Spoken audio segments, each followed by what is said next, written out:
ദീപ്തം സ്ഫടികമണിനിഭം.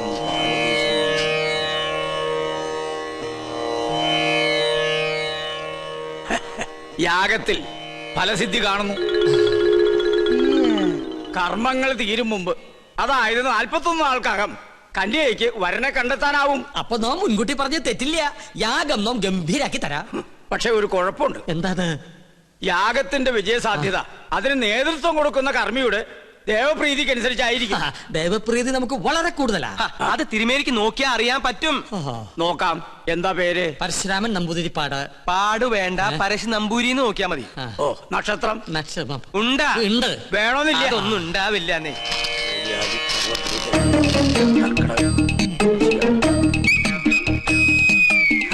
തിരുമേനിക്ക് എനിക്ക് ദേവപ്രീതി അശേഷം. ഒന്നുകൂടി നോക്ക, ഒരല്പമെങ്കിലും കാണാതിരിക്കില്ല.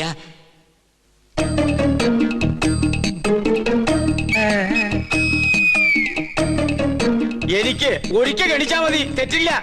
അങ്ങോട്ട് മാറി നിൽക്ക. ദേവപ്രീതിക്ക് വഴിപാട് എന്നാ പിന്നെ വഴിപാടായിട്ട് ഇത് പിടിക്കട്ടെ. എന്റെ ഭഗവാനെ, വേറെ ആരുണ്ട്? പണ്ടി കൊട്ടാരത്തിൽ ഒരു യാഗം നടത്തിയത് മണിമല മാണിക്യം ചെറിയ കൊട്ടാരത്തിൽ ബ്രഹ്മദത്തൻ നമ്പൂരിയാ. ആള് ബഹുകേമൻ, പക്ഷെ ജീവിച്ചിരിപ്പില്ലല്ലോ. അദ്ദേഹത്തിനൊരു മകനുണ്ട്. ഇല്ല. ഉണ്ട്. ഞാൻ ഓർക്കണോ, അന്ന് അദ്ദേഹത്തോടൊപ്പം ഇവിടെ വരാറുള്ള 8 വയസ്സുകാരൻ കുസൃതി പയ്യൻ. എന്താ അവന്റെ പേര്? എന്താ അവന്റെ പേര്? ഓർമ്മയില്ല. ഓർമ്മയുണ്ട്. ഉണ്ണികൃഷ്ണൻ. ആ, അത് തന്നെ. യാഗം പിള്ളേര് കളിയല്ല. അതിന് ഉണ്ണികൃഷ്ണൻ ഇപ്പൊ കൊച്ചുകുട്ടി ഒന്നല്ലോ. ഓരോ വർഷം കഴിയും തോറും ഓരോ വയസ്സ് കൂടെയല്ലേ എന്റെ മണ്ടൻ നമ്പൂരി. നിർത്തുക. അച്ഛന്റെ പാരമ്പര്യം ഉണ്ണിക്ക് കിട്ടാണ്ടിരിക്കോ? ചിലപ്പോ പേര് കേട്ട ഒരു പൂജാരി ആയിരിക്കും ആ കുട്ടി. നോക്കാം. കർക്കടകം, വൃശ്ചിക. ഇതിനു മേൽ മറ്റൊന്നും കാണുന്നില്ല. അത്രയ്ക്ക് കേമം. ഒന്നുകൂടി ആലോചിച്ചിട്ട്. വേണ്ട, പോകുന്നേരെ ഉടനെ ഉണ്ണിയെ കൊട്ടാരത്തിൽ എത്തിക്കണം. അമാന്തിക്കണ്ട, പുറപ്പെട്ടോളൂ. ഗൗളി ചലച്ചു. വടക്ക് കിഴക്ക്. ആളെ കണ്ടെത്താൻ ഇത്തിരി പ്രയാസപ്പെടും. അപ്പൊ പിന്നെ പോണോ? പോണം. ഈ ചെറു പ്രായത്തില് മഹാഭാഗ്യല്ലേ ഉണ്ണിക്ക് കൈവന്നിരിക്കണേ. എന്താ അവരവനെ ദത്തെടുക്കാന്ന് പറഞ്ഞോ? എന്റെ മുത്തശ്ശി, കൊട്ടാരത്തിൽ വലിയൊരു യാഗം നടക്കാൻ പോവാ. പ്രശ്നവശാൽ തലപ്പത്തിരിക്കാനുള്ള യോഗം ഇവിടത്തെ കുട്ടിക്ക് എത്രേ? കേട്ടപ്പോ സന്തോഷായി. കേട്ടാ. പക്ഷെ പൂജാകർമ്മങ്ങളിൽ അവന് താല്പര്യമില്ല. അതെന്താ അങ്ങനെ? സംഗീത ജ്വരം പിടിച്ചിരിക്കല്ലേ. ഏട്ടൻ വളയഞ്ചേരങ്കര സംഗീത കോളേജ് പഠിക്കുക. അവിടെ ഒരു ലോഡ്ജിലെ താമസം. ആളെ കണ്ടെത്താൻ ബുദ്ധിമുട്ടും. അത് ഗൗളി ചലിച്ചപ്പോ മനസ്സിലായി. ഏത് കോളേജിലാന്നാ പറഞ്ഞത്? വളയഞ്ചേരങ്കര. എന്റെ മോള് പഠിക്കുന്നത് അവിടെയാണല്ലോ. ദൂരത്തിരി കൂടുതലാ. ഒരു 12 മണിക്കൂർ യാത്രയുണ്ട്. സാരില്ല, പുറപ്പെടുകയായി. ഉണ്ണിയെ ഞാൻ അവിടെ നിന്ന് പൊക്കിക്കോളാം. പൊക്കാന്ന് പറഞ്ഞാ കൂട്ടി കൊണ്ടുപോകാന്നർത്ഥം. ഇനി എന്താവശ്യത്തിനും തൃക്കേശ്വരം, ഉദയപുരം കൊട്ടാരത്തിലേക്ക് ആളെ പറഞ്ഞയച്ചാ മതി. ഉണ്ണികൃഷ്ണൻ അവിടെ ഉണ്ടാവും. യാഗം ഉടനെ തുടങ്ങണേ. എന്നാ വരട്ടെ.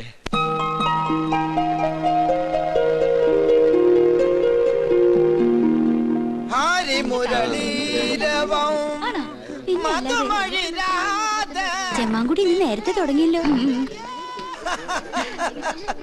ചെമ്മാങ്കുടിയുടെ അത്ര ഇല്ലെങ്കിലും നല്ല സ്വരശുദ്ധി ഇല്ലേ? ദയവേത് സംഗീതം പഠിക്കുന്ന കുട്ടികൾ ഇങ്ങനെ കൊല്ലരുത്. സംഗീതം ഒരിക്കലും മരിക്കുകയില്ല. സാധകം ചെയ്തതാ പെങ്ങന്മാരെ. കടുത്തോളം വെള്ളത്തിൽ നിന്ന് സാധകം ചെയ്യാൻ കടുത്തോളം കടം സമ്മതിക്കണ്ടേ? അതുകൊണ്ട് ചായ അടിക്കുമ്പോ ആകാന്ന് കരുതി. ചെറുകടി എന്തുണ്ട് ആവശ്യം ചേട്ടാ? സമൂസ, മസാല, പഴംപൊരി, പരിപ്പ് വട. കുട്ടി നിർത്തി കുടിക്കൂ, എന്നാലല്ലേ സിരസിൽ കയറാതിരിക്കൂ. സംഗീതം പഠിച്ചല്ലോ. മുല്ല പൂമ്പൊടി ഏറ്റുകിടക്കും, അകത്തിനുമുണ്ടാകും സൗരഭ്യം. സത്യത്തിൽ ഇന്നത്തെ മത്സരത്തിൽ എനിക്കും ഒരു കൈ നോക്കണമെന്നുണ്ടായിരുന്നു. അയ്യോ, അത് വേണ്ട. വേണ്ടേ? ആ ഒരു കൈ സുലൈമാൻ ഉണ്ണികൃഷ്ണൻ തമ്മിൽ നോക്കിക്കോളും. എന്നാ നിങ്ങൾ പറ, ഇന്നത്തെ മത്സരത്തിൽ ആര് ജയിക്കും? സംശയം എന്താ? സുലൈമാൻ. അങ്ങനെ പറ. ഓ, അവളുടെ ഒരു സുലൈമാൻ മേത്ത ചെറുക്കനെ പ്രേമിക്കാൻ നടക്കുന്ന നായരിച്ചി. വൺവേലൈനാ ഒന്ന് പോടി. നീ നോക്കിക്കോ, ഉണ്ണികൃഷ്ണനെ ജയിക്കും. വെറുതെ തർക്കിച്ച സമയം കളയേണ്ട സംഗീതേ. ഉച്ച കഴിഞ്ഞ് അറിയാലോ വിധി. അത് നമ്മുടെ സുലൈമാനെ ജയിക്കും. ബെറ്റുണ്ടോ? 1000 rupees bet. Agreed.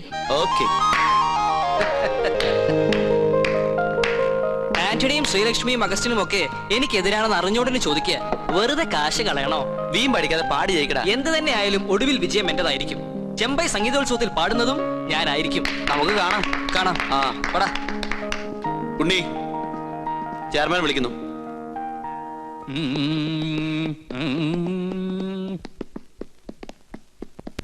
എത്തിയോ?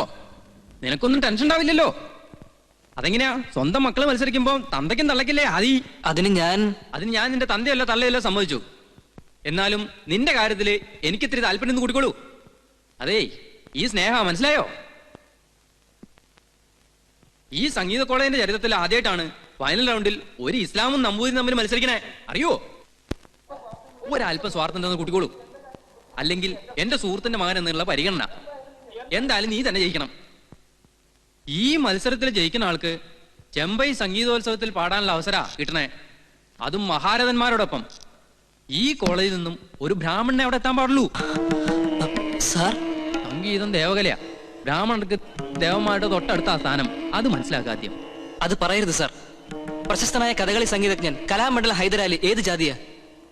ഗായകൻ യേശുദാസ് ഏതാ ജാതി? സക്കീർ ഹുസൈന്റെ ജാതി ആരെങ്കിലും അന്വേഷിക്കാറുണ്ടോ സാർ? അങ്ങനെ പറഞ്ഞ ഒരുപാടുണ്ടാവും. ഞാൻ ഇവിടുത്തെ കാര്യം പറഞ്ഞേ, നീ ജയിച്ചേ പറ്റൂ. ഒരു സംഗീത കോളേജിലെ ചെയർമാൻ ഒരിക്കലും വർഗീയവാദി ആകരുത്. ജാതി ചിന്ത വെടിഞ്ഞ് എന്നിൽ വിശ്വസിക്ക്, ഞാൻ ജയിക്കാം. അവന്റെ ആത്മവിശ്വാസം തർക്കമില്ല. അവന്റെ അച്ഛന്റെ അതേ പ്രകൃതം. പക്ഷെ എനിക്ക് പ്രതീക്ഷയില്ല. സുലൈമാൻ തോറ്റേ പറ്റൂ. വഴി ഞാൻ നേരത്തെ കണ്ടുവച്ചിട്ടുണ്ട്. സുലൈമാന്റെ പക്കമേളക്കാരെ സ്വാധീനിക്കണം. അവൻ പാടുമ്പോൾ ശ്രുതി തെറ്റണം. പെട്ടെന്ന് ശ്രുതി മാറിയാൽ എത്ര വലിയ സംഗീതജ്ഞനായാലും ഒന്ന് പതറും. അത്രയ്ക്കും വലിയൊരു എതിരാളിയാണ് സുലൈമാൻ എന്ന് എനിക്ക് തോന്നുന്നില്ല. സുലൈമാന്റെ സംഗീത പാരമ്പര്യം എന്താണെന്നറിയോ എനിക്ക്? ഇല്ല.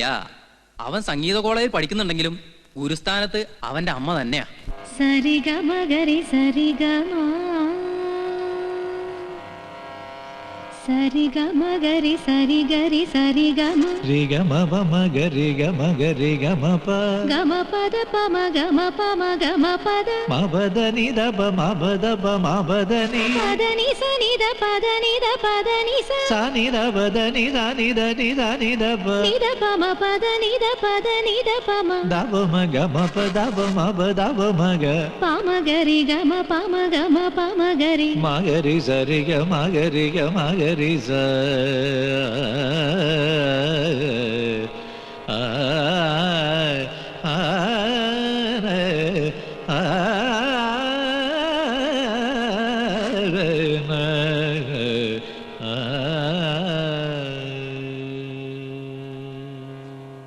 വിജയിക്കണേ ഈശ്വര.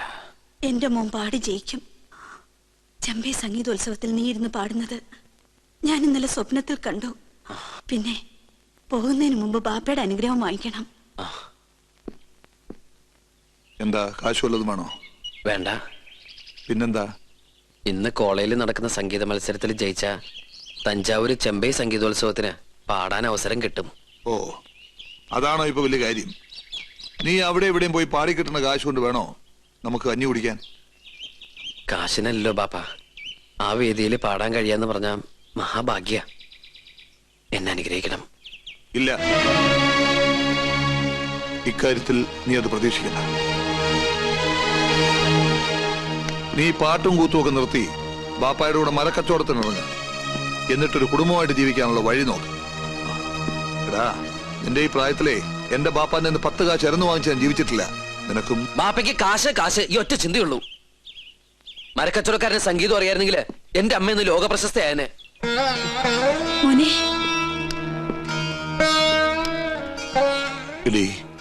അവൻ ഈ പറഞ്ഞതൊക്കെ നിന്റെ മനസ്സിലുണ്ടോ? അങ്ങനൊരു മോഹം ഉണ്ടായിരുന്നെങ്കിൽ കൂടെ ഇറങ്ങി പോരില്ലായിരുന്നല്ലോ. ബാപ്പയുടെ അനുഗ്രഹം വാങ്ങിക്കാനാ അവൻ ഓടിപ്പിടഞ്ഞെത്തിയത്. അത് കിട്ടാത്തതിലുള്ള ദേഷ്യ എന്തിനാ ഇങ്ങനെ പെരുമാറിയ? ജീവിതത്തിൽ അവൻ തോൽക്കാതിരിക്കാൻ വാശിയുണ്ടാവാൻ.